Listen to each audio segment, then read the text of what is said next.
Hi everyone, welcome back once again to my channel Insightful Maths. In today's session, we are going to learn the topics from chapter number 3, class 8. Name of the chapter is Understanding Quadrilaterals. I hope everybody knows how we are going to go ahead with this topic. You have to sit along with a notebook and a pen.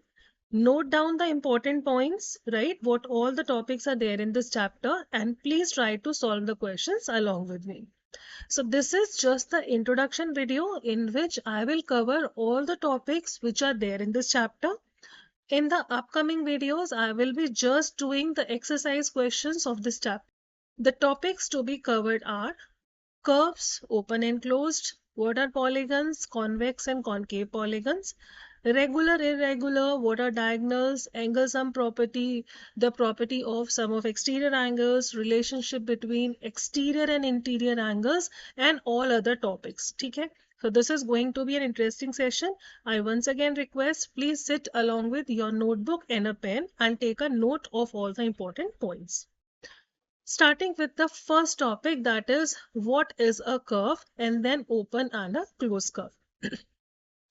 If I make something like this, if I make something like this or like this, these all are curves. So अगर हमें लगता है कि कोई भी चीज जो round जैसी है उसको सिर्फ आप कर्व बोलोगे, that is wrong. The basic definition of a curve you should keep in mind is anything which is not straight, it's a curve. तो अगर देखो मैं स्ट्रेट लाइन बनाती हूँ, इट गोज लाइक दिस, ये कहीं पर बेंड नहीं हुई है, ये स्ट्रेट है. अगर मैं स्लैंटिंग पे बनाती हूँ, it is still a straight line, ये बेंड नहीं हुई है कहीं पे. But if I make something, this is a straight line, but if it is taking a turn here, these are two line segments undoubtedly, लेकिन ये straight line नहीं है, it has taken a bend here, so this will be considered as a curve. Okay, so the basic thing that you remember for curve is anything which is not straight, anything which is not straight is a curve. ठीक है. अब curve जो होते हैं वो दो तरीके के होते हैं, या तो होगा ओपन कर्व या तो होगा closed curve. Open curve is a curve which has two endpoints. Open curve has two endpoints and it has no endpoints. What does it mean? No endpoints. अगर मैं ऐसा कुछ बनाती हूँ, of course it's a curve. अब आप देखो, मुझे पता है कि ये कर्व मैंने कहाँ से शुरू किया है, कहाँ पे खत्म किया है. One end point and two end point, दो एंड पॉइंट हो गए. End point means the starting and the ending point, we consider them or we name as the end points only. अगर मैं इस तरीके से कुछ बनाती हूँ, of course कहाँ से शुरू हुआ कहाँ पे खत्म हुआ हमें पता है. if I make like this or I make like this, anything w maybe, so this is an open curve क्योंकि it has two separate endpoints. अब closed curve क्या होगा? क्लोज कर्व वो होता है जिसके अंदर एंड पॉइंट्स हमें नहीं पता होता कि कहाँ से शुरू हुआ है कहाँ पर खत्म हुआ है. अगर हमें दोनों नहीं पता, एंड और maybe I can say that these two end points are merge together, वो एक दूसरे में मर्ज हो गए, कहाँ से शुरू हुआ कहाँ खत्म हुआ हमें नहीं पता, इसका कोई एंड पॉइंट्स नहीं है, it is a closed curve. ठीक है. First thing, anything which is not straight, it's a curve. Curve may be open where it has two endpoints. Curve may be a closed curve जहाँ पे endpoints होते ही नहीं हैं. अब ये जो कर्व है ना, ये हो सकते हैं सिंपल कर्व या फिर हो सकते हैं नॉन सिंपल, जिसे हम कॉम्प्लेक्स भी बोल सकते हैं. दोनों चीजें हैं, या तो मैं एक सिंपल कर्व बोल लेती हूँ या फिर नॉन सिंपल या कॉम्प्लेक्स. अब आप देखो, ऐसे कर्व्स जो एक अपने आप को इंटरसेक्ट नहीं करते, intersect means crossing each other, अपने आप को अगर इंटरसेक्ट नहीं कर रहा है, वो एक सिंपल कर्व है. For example, I make W, it's not crossing itself anywhere. If I make something like this, it's a simple curve. Simple में क्लोज्ड ओपन कुछ भी हो सकता है. सिंपल का मतलब है वो अपने आप को क्रॉस नहीं करेगा. अगर मैं एक सर्कल बनाती हूँ, it is a simple closed curve, अपने आप को क्रॉस नहीं कर रहा. If I make infinity symbol, आप देखो इस पॉइंट पे it is intersecting each other, it is intersecting itself. It's a non simple और अ कॉम्प्लेक्स कर्व. अगर मैं R बनाती हूँ, it is again non simple. आप देखो यहाँ पर इंटरसेक्शन हुआ है. If I make something like this, it is again non simple. ठीक है, सिंपल कर्व वो होगा जहां पर इंटरसेक्शन नहीं होता, नॉन सिंपल वो होगा जहां पे the curve is crossing itself. ठीक है, easy enough, good to go till here. Okay, let's see what the next topic now is. What are polygons? Convex and concave polygon. Beta, polygon, the basic definition is any closed curve. दो चीजें आप याद रखोगे. For a polygon, it has to be a closed curve. Plus, it is made using line segments only. अगर ये दो चीजें satisfy होती हैं एक फिगर में, आप उसको पॉलीगन बोलेंगे, otherwise no polygon. It's a closed curve. अभी हमने बात की है क्लोज या ओपन की. दैट मीन्स उसके एंड पॉइंट्स हमें नहीं पता कहाँ से शुरू हुआ कहाँ से खत्म हुआ. पॉलीगन सिर्फ लाइन सेगमेंट से मिलके बनता है.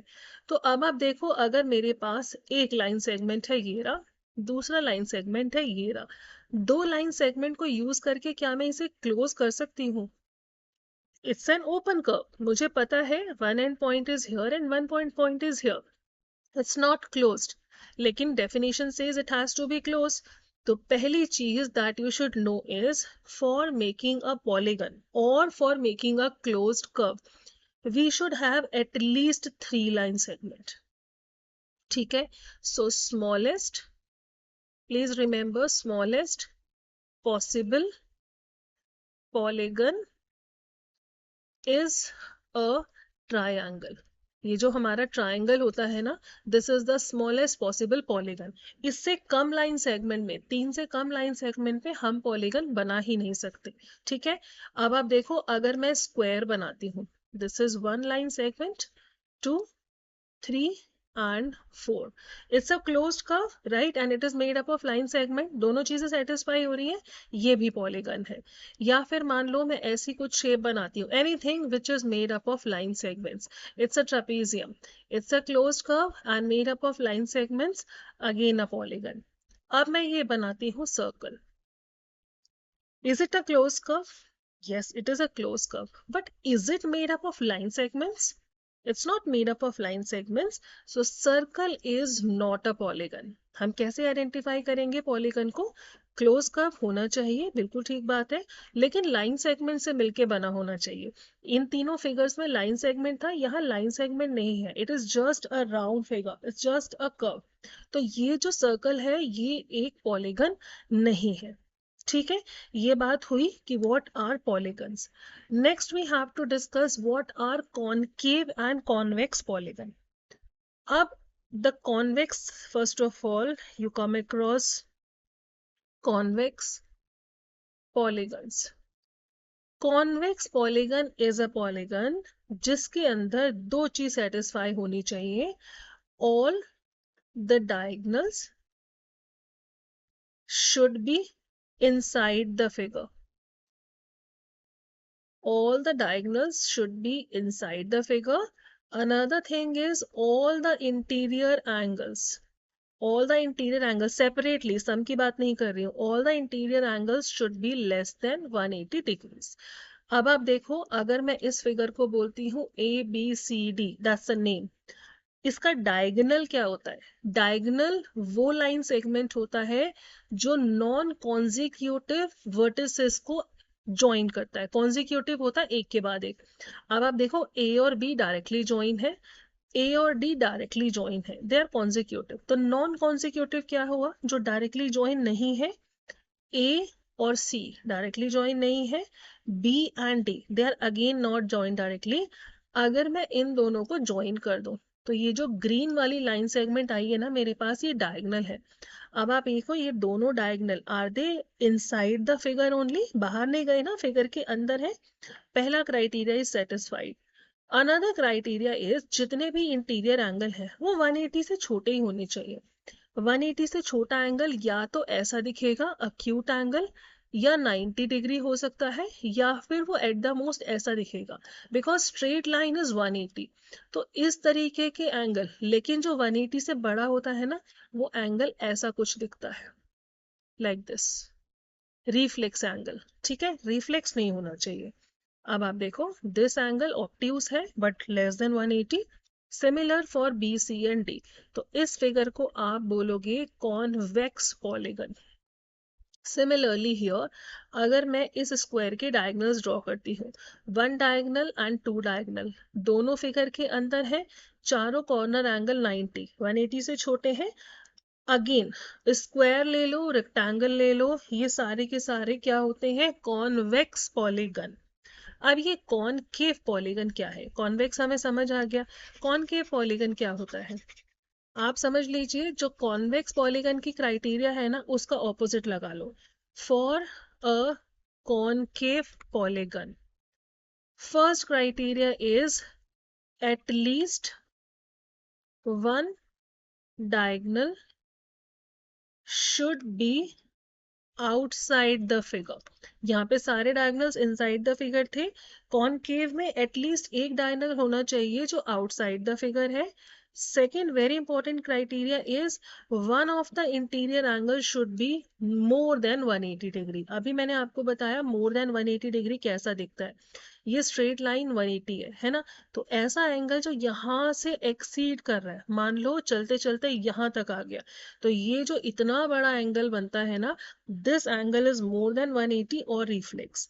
अब आप देखो कॉनकेव पॉलीगन पता दिखता कैसे है, एज इफ देखो एक इसका there is a clue of identifying the concave polygon. ये कॉन्वेक्स है, इसकी एक साइड को आप इमेजिन करो as if I have pushed और पंच्ड इज इनसाइड, मैंने इसको अंदर पंच कर दिया है। तो ये कैसा दिखेगा, जस्ट विजुअलाइज, ये ऐसा कुछ दिखेगा, ये वाली साइड है, ये ऐसे बेचारी पंच होने के बाद अंदर आ गई, तो बाहर क्या बचा, ये जो बाहर वाली साइड थी ना, मैंने इसको पंच करा, ये अंदर आ गई, यही साइड थी, बस पंच करने पे अंदर आ गई।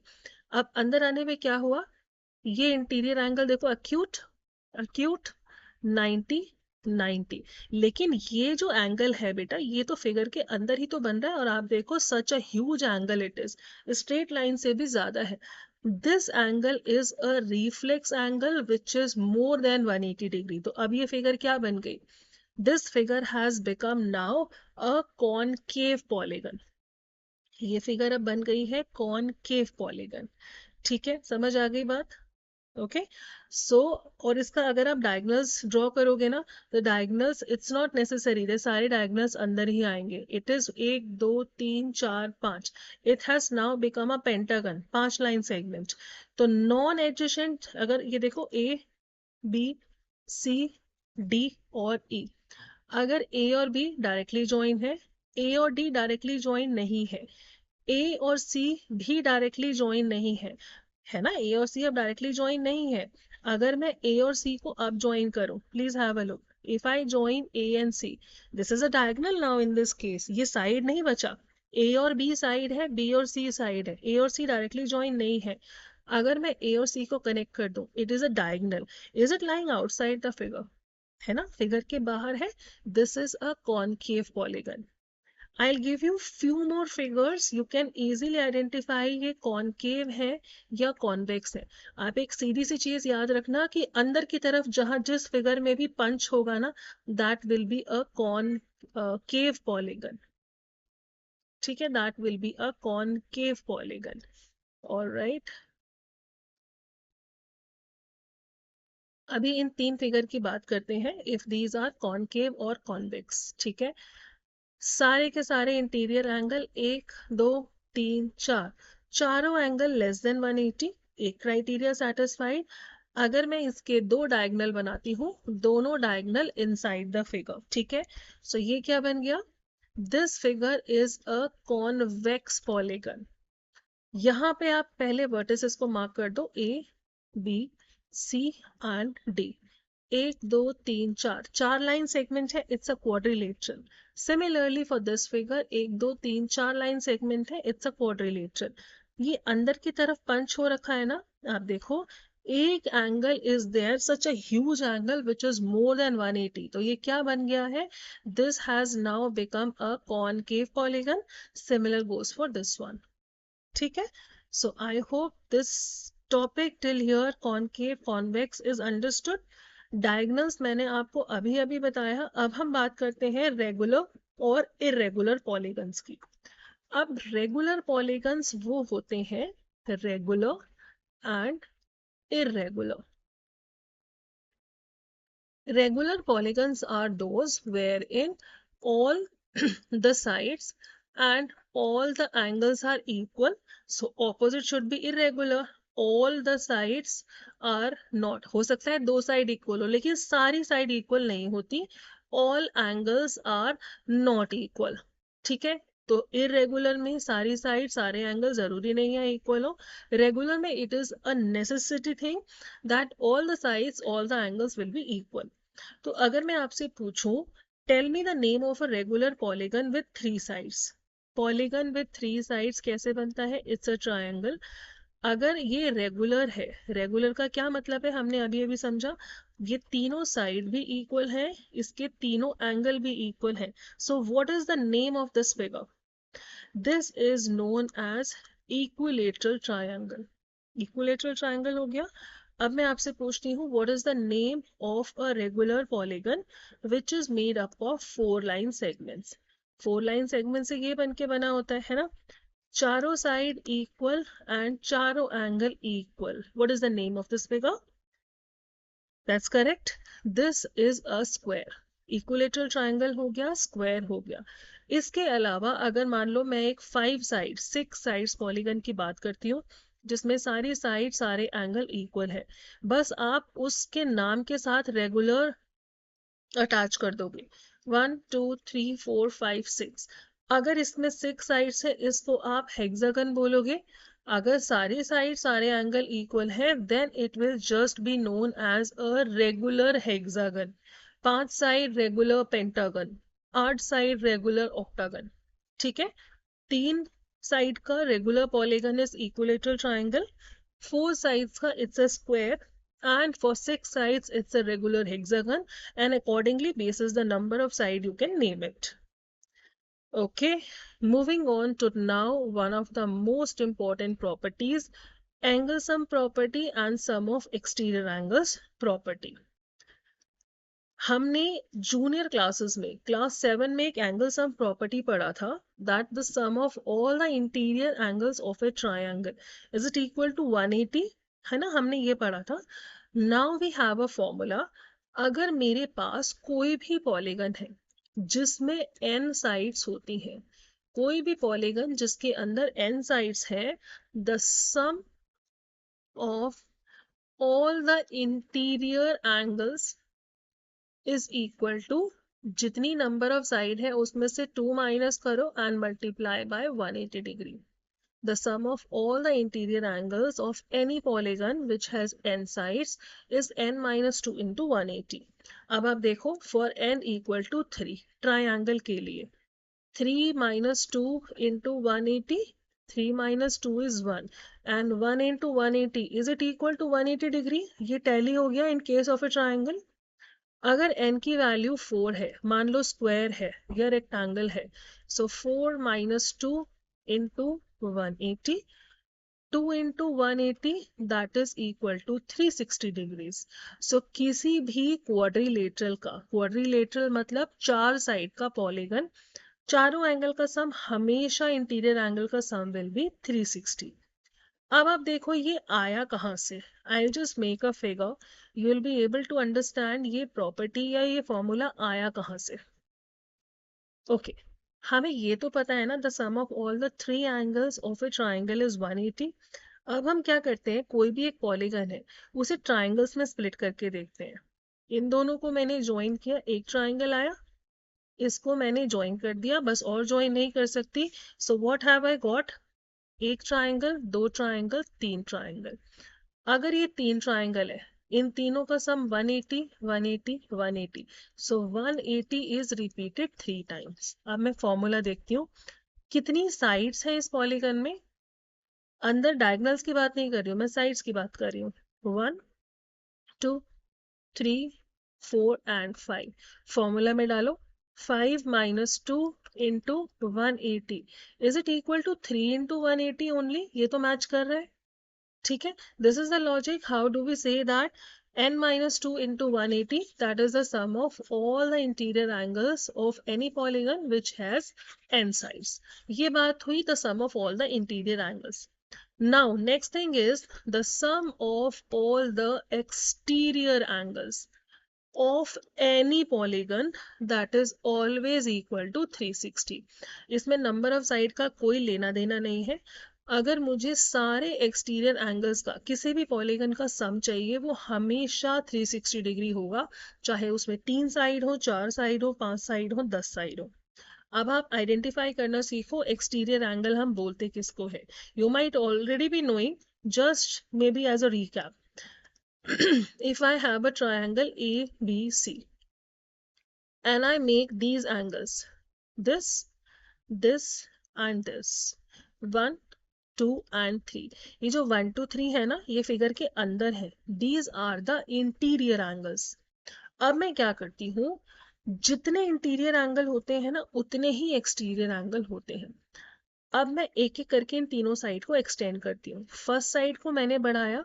ये जो एक्सटेंडेड साइड है फिगर के साथ जो एंगल बनाती है उसको आप बोलते हो एक्सटीरियर एंगल. 4 एक्सटीरियर है, मेरे पास 3 साइड है ना, मुझे 3 एक्सटीरियर बनाने हैं. अब मैं इसको एक्सटेंड कर रही हूँ. क्रॉस नहीं होने चाहिए. ऐसा नहीं है आपने एक बना दी तो एसी को नीचे लाओगे, ऑपोजिट डायरेक्शंस में ले जाओ. जहां पर आपने एक्सटेंड किया, अब फिगर के साथ यहाँ एंगल बना रही है. ये जो एंगल 5 है again exterior angle. Now let me extend the third side like this. Extended side figure के साथ जो एंगल बना रही है ये वाला 6, this is again an exterior angle. तो angle 4 plus angle 5 plus angle 6, the sum will be equal to 360 degree. तीनों एक्सटीरियर एंगल है. अब आप देखो, एक बहुत इंटरेस्टिंग और important thing that you should know is what is the relationship between one interior and one exterior angle. चाहे मैं 3 और 4 ले लूं, एक इंटीरियर एक एक्सटीरियर, आप देखो अगर आप इन दोनों को ज्वाइन कर दो, is it not equal to the angle on a straight line that is 180. Similarly, angle 1 or angle 5, angle on a straight line, linear pair 180, similar for 2 and 3. तो आप याद रखोगे, one interior angle plus one exterior. I'm not talking about all. One interior and one exterior on the same vertex. किसी भी कोने पे एक interior एक एक्सटीरियर का sum will always be equal to 180 degrees. They make a linear pair. Lines and angles में हमने पढ़ा था, अगर ये स्ट्रेट लाइन है और यहाँ पे मान लो ऐसे में बना दो, सो इसका और इसका दोनों एंगल का sum is 180 angle on a straight line. ये आप याद रखिएगा. This will be required for the questions to be done later on. ठीक है. तो sum of all the interior angles n minus 2 into 180, all the exterior angles always equal to 360. The relation between interior and exterior angle is they are making a linear pair, their sum is 180. इसके बाद let's see what we have in the sequence. Exterior angle का सम मैंने बता दिया, interior और exterior angle का relationship मैंने बता दिया. Now coming to question the sixth point, the sum of the sides and one exterior angle relationship. Okay, that means अगर मेरे पास n is the number of sides and let's say e is the measure of one exterior angle. N is number of sides, e is measure of one exterior angle. We have the relationship one exterior angle is equal to 360 divided by the number of sides. अगर आपको पता है आपकी number of sides 3 है तो exterior angle का major कितना होगा, 360 by 3 दैट इज 120. अगर आपके पास 4 साइड है, एक एक्सटीरियर एंगल 360 by 4 90. आपके पास 6 साइड्स हैं, 360 by 6 60 डिग्रीज. तो अगर आपको नंबर ऑफ साइड्स गिवन है आप एक्सटीरियर एंगल निकाल सकते हो. सिमिलरली इन दोनों की पोजीशन ना मैं इंटरचेंज कर सकती हूँ. अगर आपको एक एक्सटीरियर एंगल गिवन है और आपको नंबर ऑफ साइड्स निकालनी है, आप वो भी निकाल सकते हो. इन दोनों को इंटरचेंज कर दो.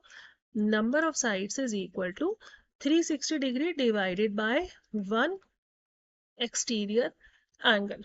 ठीक है. I'll give you a question. If I say that I have number of sides is equal to 10. What should be the measure of one exterior angle? अब आपके दिमाग में आना चाहिए number of side exterior angle, there is a relationship. Formula क्या है? अगर number of sides given है तो वो 360 को डिवाइड करेगा, वन एक्सटीरियर एंगल गिवन है तो वो x 360 को डिवाइड करेगा. So one exterior angle is equal to 360 divided by number of sides, which is given as 10. 0 up 0 down cancel, answer is 36 degrees. ऐसी एक फिगर, ठीक है, ऐसी एक फिगर जिसमें नंबर ऑफ साइड्स 10 है, the measure of one exterior angle is 36 degrees. अब इसका रिवर्स देखो, अगर मैं आपको बोलती the measure of exterior angle is 36 degrees, how many sides are there? अब साइड और एक्सटीरियर एंगल का क्या फॉर्मूला है? Number of sides is 360 divided by the measure of exterior angle, one exterior angle. So 360 divided by, एक मैंने कितना दिया 36, दोनों को डिवाइड करोगे 10. आप देखो इट इज स्टिल मैचिंग. तो अगर आपको नंबर ऑफ साइड गिवन है तो एक्सटीरियर एंगल निकाल सकते हो, एक्सटीरियर एंगल गिवन है तो नंबर ऑफ साइड्स निकाल सकते हो. Coming on now to a common sense question.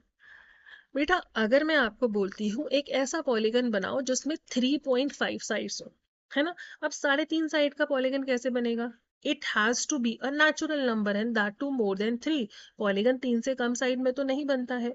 अगर मैं आपको बोलूँ 4 साइड का, 5 साइड का, 6 साइड का बनाओ, सो you can easily make that. So a common sense is the value of n can not be a decimal number.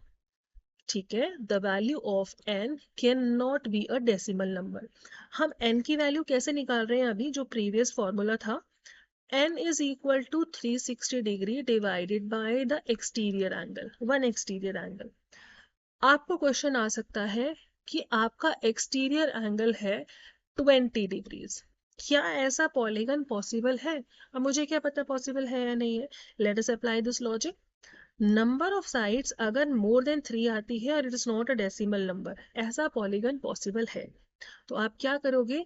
360 degree divided by the measure of one exterior angle. इसे cut करके देखो, answer क्या आ रहा है? 18. 18 is not decimal number and more than 3. n की value 18 आ रही है ना. आपका answer is yes, it is possible.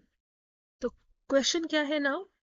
अगर ये जो एक्सटीरियर एंगल है ये 360 को पूरा पूरा डिवाइड करता है तो आंसर आएगा yes, otherwise it's a no. Another question, can I have a polygon, I mean, is there any polygon possible wherein the measure of one exterior angle is let's say 22 degree? अगर ये 22 360 को पूरा divide कर देता है तो polygon possible है, नहीं तो नहीं है.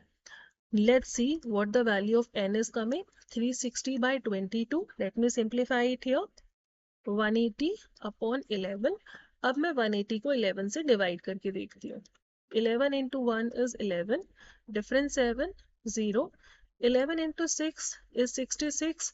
Difference 4. पॉइंट लगा के 0. 11 into 3 is 33. आगे कुछ भी रहेगा मुझे फर्क नहीं पड़ता. Am I getting the quotient as a decimal number? 16 point के बाद कुछ भी हो लेकिन पॉइंट तो आया ना, 0.345 जो भी होगा. Since the value of n is a decimal number, no such polygon is possible. Very interesting and important topic.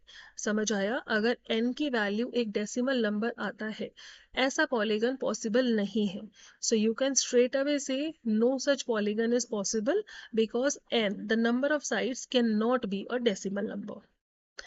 Okay, let's see what the next topic have for अस.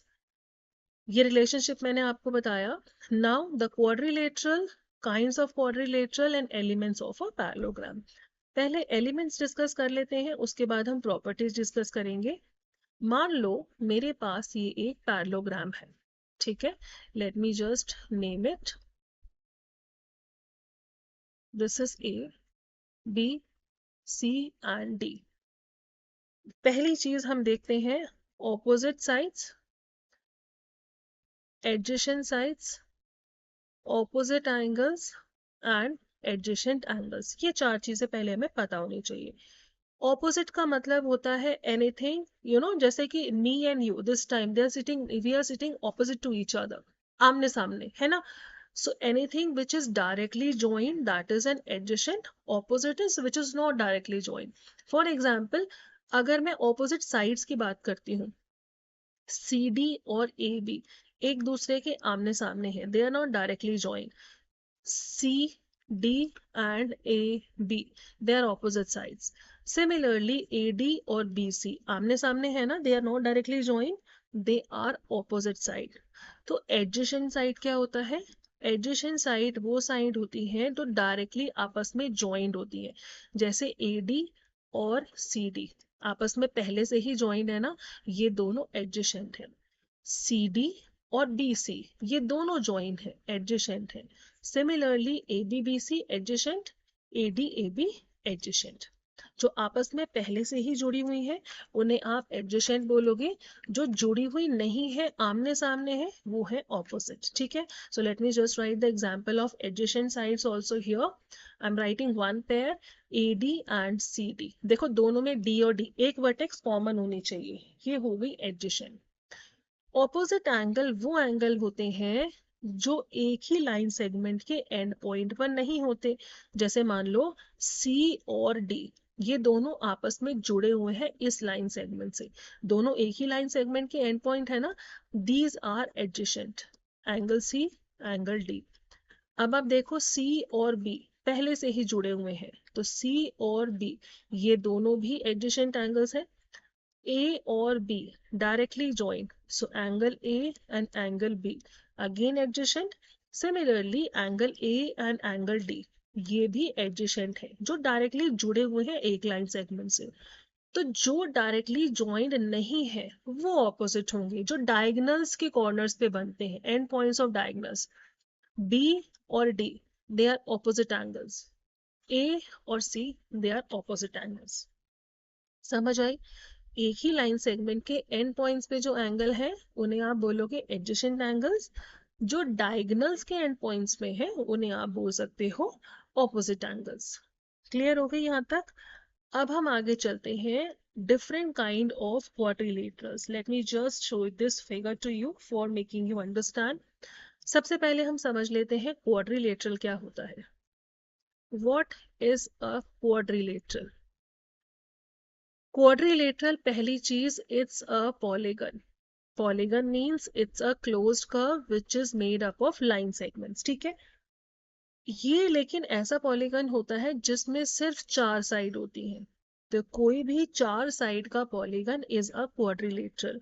अब चाहे मैं इसका स्क्वायर बना दूं, स्क्वायर में चार साइड्स होती हैं, ये भी क्वाड्रिलेटरल है.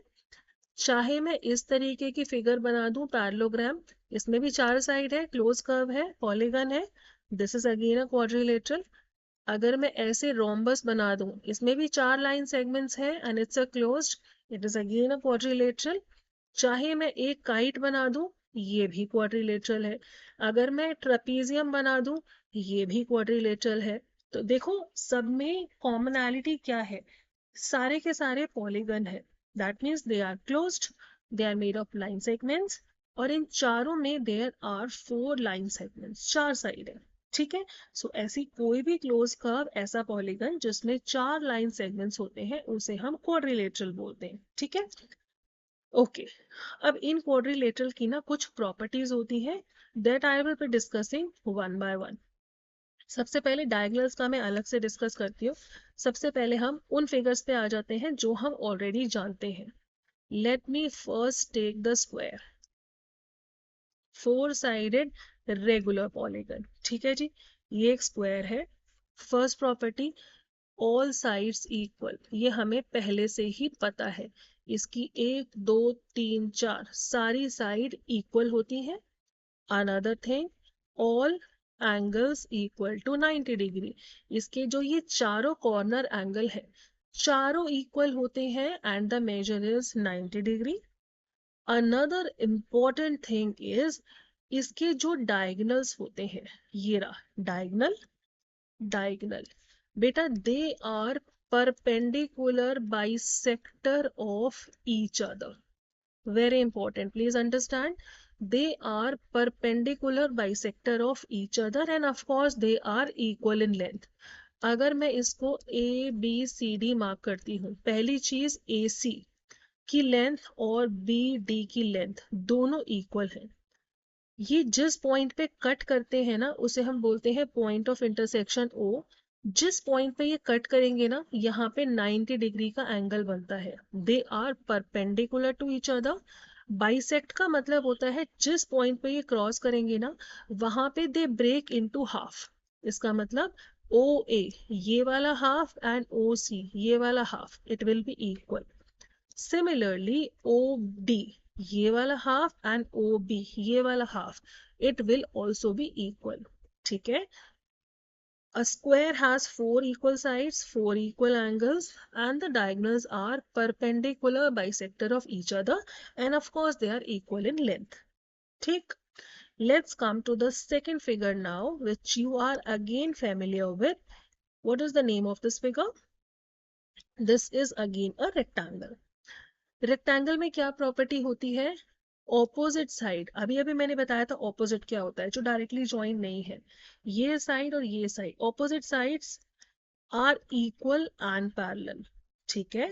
अगर इसको हम नेम बोलते हैं A B C D, so A B and C D they are equal to each other and they are parallel to each other. यहाँ भी ऐसी है, स्क्वायर में भी ये दोनों इक्वल भी है, पैरेलल भी है, इक्वल भी है, पैरेलल भी है। ठीक है? सिमिलरली ये वाला side A D and B C, A D and B C they are also equal and parallel to each other. बिल्कुल सही। सारे के सारे corner angles are 90 degree. Square की तरह सारे कॉर्नर एंगल्स इसके भी 90 डिग्री होते हैं। अगर मैं इसके डायगोनल्स ड्रॉ करती हूँ, दिस एंड दिस, पहली चीज आप याद रखोगे डायगोनल्स आर इक्वल। हर जगह नहीं होते, यहाँ पर diagonals are equal in length. ये चीज आपको याद रखना है। For a square as well as for a rectangle the diagonals are equal in length. Another thing, they bisect each other. Bisect each other का वही मतलब जो मैंने ऊपर बताया था, OA and OC equal, OD and OB they are equal. तो rectangle में हमने क्या पढ़ा? Opposite sides equal and parallel, चारों angle equal to 90 degree, diagonals are equal in length, and at the point of intersection they cut each other in half half. ठीक है? They bisect each other. तो rectangle हमने करा, square हमने किया। अब हम चलते हैं रोम्बस पे। अब ये रोम्बस क्या होता है? Many students call it a diamond. Of course it looks like a diamond, लेकिन ये सिर्फ डायमंड नहीं होता। ठीक है? Okay, this is a rhombus. The first criteria for a figure to be called as a rhombus is it should have all the four sides equal. ये तो square में भी होती है, तो फिर फर्क क्या है दोनों में? ये फिगर है एक रोम्बस। इसका पहला criteria is all sides equal. ठीक है, सारी साइड इक्वल हो गई, लेकिन दोनों में फर्क क्या है? स्क्वायर में all the corner or the interior angles are 90, but this is not the case for a rhombus. इसमें चारों एंगल इक्वल नहीं होते हैं and it's not necessary that it will be 90. It will not be 90. अगर ये 90 हो गए तो ये फिर ये स्क्वायर ही बन जाएगा। ठीक है? So rhombus is a quadrilateral with all the sides equal and corner angle not equal to 90. Diagonals का क्या क्राइटेरिया होता है इसमें? इसके जो डायगोनल्स होते हैं ना ये भी परपेंडिकुलर बाइसेक्टर होते हैं। I am not saying of equal length, length दोनों की अलग अलग हो सकती है, लेकिन जिस पॉइंट पे ये एक दूसरे को क्रॉस करते हैं ना यहाँ पे 90 डिग्री का एंगल बनता है और इस पॉइंट पे ये दो हाफ में स्प्लिट हो जाते हैं। ये वाला हाफ इसके इक्वल, ये वाला हाफ इसके इक्वल। ठीक है? ये चीजें आपको याद रखनी है। For a rhombus all the four sides equal, the diagonals are perpendicular. Perpendicular means two line segments when they cross each other, intersect each other at 90 degree angle. ठीक है? They are perpendicular bisector of each other. Okay. After rhombus, let me come to now. हमने क्या क्या किया? हमने square किया, rectangle किया, rhombus किया. Now we have to do parallelogram, trapezium and a kite. Coming first to a parallelogram. All right, parallelogram. First of all, I'm just making a figure. Parallelogram, trapezium, and a kite. All right, these three you need to know. First figure that we are going to discuss here is parallelogram. As the name itself is suggesting, parallelogram एक ऐसा quadrilateral होता है जहां पर opposite sides are equal in parallel. ये वाली side इसके equal भी है, पैरेलल भी है, एक सेट हो गया पैरेलल साइड्स का. ये वाली साइड इस साइड के इक्वल भी है, पैरेलल भी है. That means we have two pairs of parallel sides. एक ये वाला हो गया, एक ये वाला हो गया. ठीक है. So for a parallelogram a figure will be called as a parallelogram if the opposite sides are equal and parallel. पहली चीज. दूसरी चीज, in a parallelogram opposite angles are equal. अब opposite angles क्या होते हैं? जो directly join नहीं होते. That means angle A will be equal to angle C. It's a parallelogram. Opposite angles are equal. You need to understand and learn this property. Similarly, angle B और D, ये भी तो opposite angle है. They are also equal. So angle A equal to angle C, angle B equal to angle D. ये property कौन सी है? Opposite angles equal property. दूसरी property you should know is the diagonals of a parallelogram bisect each other. Again, अगर मैं इसके diagonal बनाती हूँ तो पॉइंट ऑफ इंटरसेक्शन पे, यहाँ पर ओ पॉइंट पे वो दो इक्वल पार्ट में स्प्लिट हो जाते हैं. ये पार्ट इसके इक्वल है, ये पार्ट इसके इक्वल है. ठीक है जी. अनदर वेरी इंटरेस्टिंग थिंग जो आपको पता होना चाहिए, अगर ये दो लाइंस पैरेलल है तो ये जो थर्ड लाइन है ना AD, ये क्या बनेगी? ट्रांसवर्सल. सो दो interior angle, this one, interior angles on the same side of transversal. इस केस में क्या है? A और D एडजेसेंट एंगल है, A और B एडजेसेंट है, BC adjacent, C and D adjacent. In adjacent angles का जो सम होता है ना, दैट इज 180 डिग्री, जिसे हम सप्लीमेंट्री बोलते हैं. ठीक है.